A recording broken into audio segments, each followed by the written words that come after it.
अच्छा, मुझे लोग कहते हैं कि यार आप मुसलमान हैं। मैं कहा बेशक। तो यार मुसलमान होकर आप गाय को माता क्यों कहते हो? मैंने कहा यार प्रश्न तो तूने ठीक किया, लेकिन जवाब भी ठीक ही होगा। जब वो मुझसे पूछा गया कि आप गाय को माता क्यों कहते हो, तो मैंने कहा हम किसान के पुत्र हैं।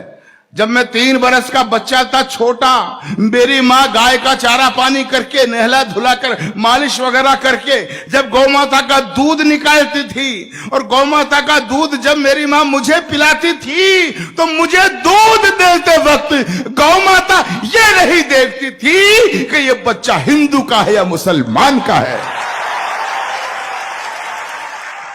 जब समान भाव से गौ माता मुझे दूध देती थी और मुझे कहते हुए ये फक्र होता है, उसी गौ माता का दूध जब मैंने पिया, मैं 56 किलो वजन में यूनिवर्सिटी में LLB करने गया, तो मित्रों आपको जानकर ये खुशी होगी, उसी गौ माता के दूध की वजह से मैं पूरे राजस्थान में कुश्ती का चैंपियन रहा हूं। यह मुझे फक्र है।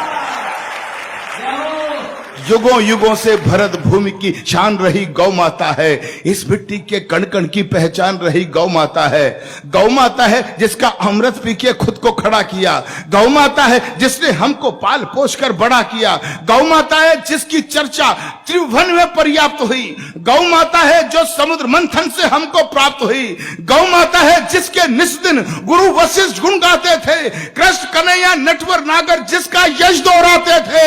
हम ऐसी गौ माता को अब मुझे ताकत देना, मेरे संकल्प को। हम ऐसी गौ माता को अब नहीं भटकने देंगे, और शीश भले कट जाए लेकिन गाय नहीं कटने देंगे।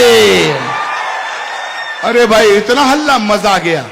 मैं तो समर्थन में पाकर गदगद हो गया, लेकिन इतनी कविता मैं रायबरेली में बोल रहा था पिछले महीनों, इतनी बोली कि मेरे समुदाय का एक आदमी आ गया टोपी ओढ़कर, जालीदार बनियान पहनकर, हाथ में चारू छुरा लेकर, बोला, चाकू छुरा लेकर बोला, अच्छा मियां गाय को माता कहेगा, गाय की अवध्य की बात करेगा, अगर दोबारा बोला तो तेरी जुबान काट ली जाएगी, तुझे गोली मार दी जाएगी।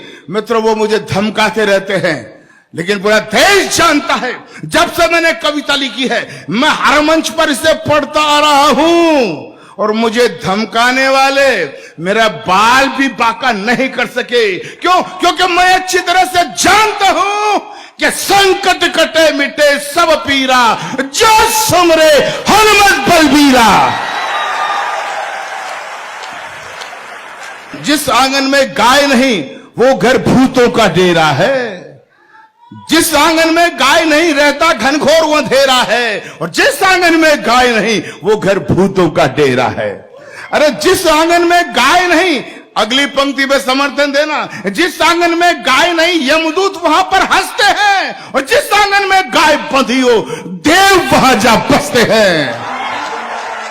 भाई मजा आ गया इस गौ माता की कविता को इतनी शिद्दत से आप सुन रहे हैं कि जिस आंगन में गाय नहीं रहता घनघोर अंधेरा है। जिस आंगन में गाय नहीं वो घर भूतों का डेरा है। जिस आंगन में गाय नहीं यमदूत वहां पर हंसते हैं। तो जिस घर में गौ माता हो वो घर फूले वो फलता है।